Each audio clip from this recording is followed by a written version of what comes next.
What's up guys, welcome to another Destiny video, and today we're going to be talking more about the June update and the subclass balancing with the Hunters, and today we're going to be talking about the Gunslingers. So they changed a couple of things. They changed throwing knives a bit, they changed grenades, and they also changed the super a little bit. We're going to be talking about all of it. So first, let's go ahead and let's talk about the throwing knife. Throwing knives got a little bit of a nerf. They reduced the base damage by 10%. I don't really know why, actually. I guess there were people who were abusing it, but to me, I didn't really see a need for it. It was a little bit interesting, but hey, I still think they're really good. I used them a lot. They changed the Circle of Life perk, so instead of when you get a throwing knife kill when you're in your golden gun, it extends your golden gun. They changed it to where if you get a precision kill with a throwing knife, it reduces your cooldown of your golden gun, so you can get your golden gun a little bit faster. Now, I ran this perk most of the time, and I actually didn't really notice too much of a difference between a regular throwing knife kill and a precision kill. I don't know, maybe I just wasn't paying attention, but I really didn't notice too much of a difference. But yeah, throwing knives now, they do 142 damage to the head, and I think they used to do about 150, 160, I don't really remember. But yeah, they did definitely get a little bit of a nerf, so if you don't hit the headshot with the hand cannon, or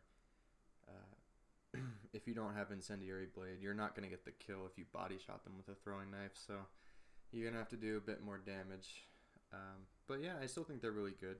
Incendiary Blade, I normally ran that all the time with the throwing knife, but I was trying it without it, and it's just, it takes a little bit of getting used to. You got to put in just a little bit more damage than before you can headshot them with the throwing knife to get the kill.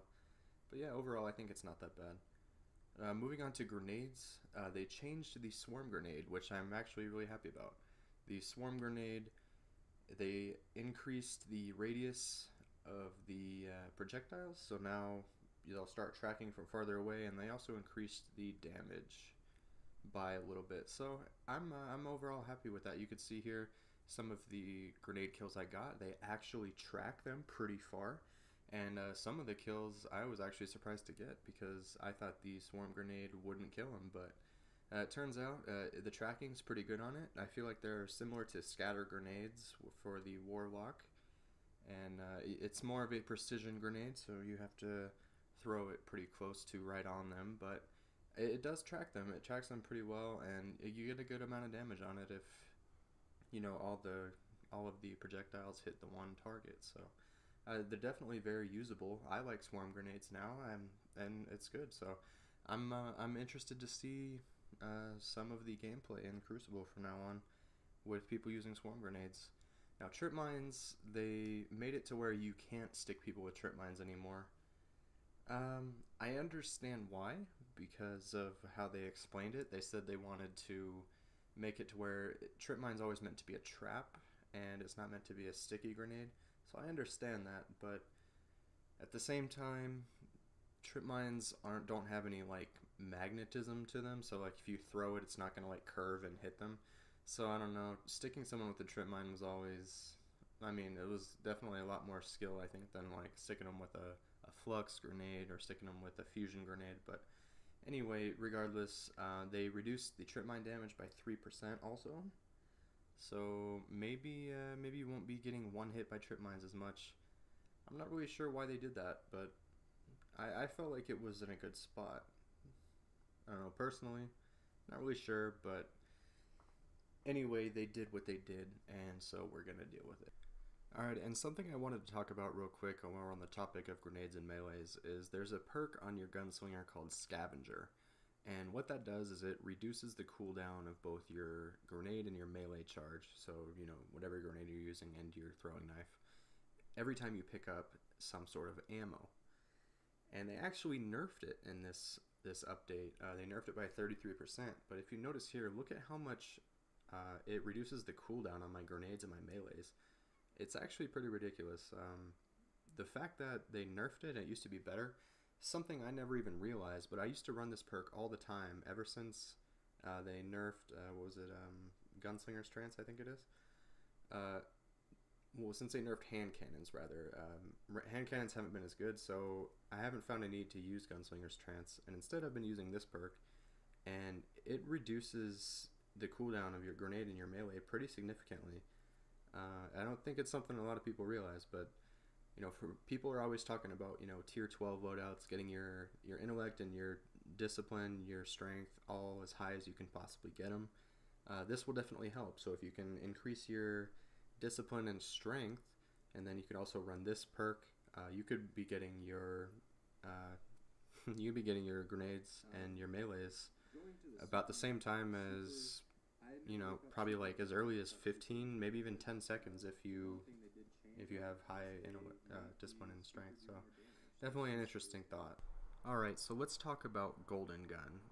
Golden Gun I feel like was never really in a bad spot. I feel like it's definitely a good super. It's a roaming super. You don't get any extra armor when you use it, but I mean you can shoot somebody all the way across the map with it and kill them. So I don't really think that's too much of a big deal. The only thing I ever really thought was bad about Gunslinger or Golden Gun is sometimes whenever Warlock would pop a Nova Bomb, or when Hunter would tether, somebody would pop a super of some sort, the Golden Gun bullet wouldn't actually kill them, and now that shouldn't be a problem. They buffed Golden Gun, so they gave it 50% more base damage, which is awesome. So you shouldn't ever have that problem anymore of shooting somebody and they live through it, unless maybe it's Fist of Havoc. I haven't really checked that out yet, but everything else they should die. But yeah, I never really thought Golden Gun was in a bad place. I thought Golden Gun has always been a solid super, and yeah, it even received a little bit of buff in PvE, so that's good as well. But yeah, I mean I really think that Golden Gun, Gunslinger itself, is just an overall solid choice. I definitely feel like after I've played Golden Gun now, that it's definitely better than Blade Dancer is right now. I feel like Blade Dancer may be the weakest of the three Hunter subclasses now. I still think it's viable. You can definitely use it and have success with it. I just don't think it's going to be quite as good as Gunslinger or Night Stalker. Now, I haven't played Night Stalker yet. I'm going to play Night Stalker, so I will be making a video about Night Stalker, and then I will give my opinion on which ones I think is the best and which ones are the weakest. So there were some big changes there, but also some good ones for Night Stalker, so I don't know. I'm just thinking right now with Golden Gun, Golden Gun's either going to be the first or the second best choice, but I think Blade Dancer may be the lowest on the totem pole as far as hunters go. But anyway, if you guys enjoyed this video and you guys maybe learned something, then please leave a like on the video, because it does help out a lot and I appreciate it. But anyway guys, I hope you have a fantastic day, and just be on the lookout for those other videos. Anyway, I'll see you later.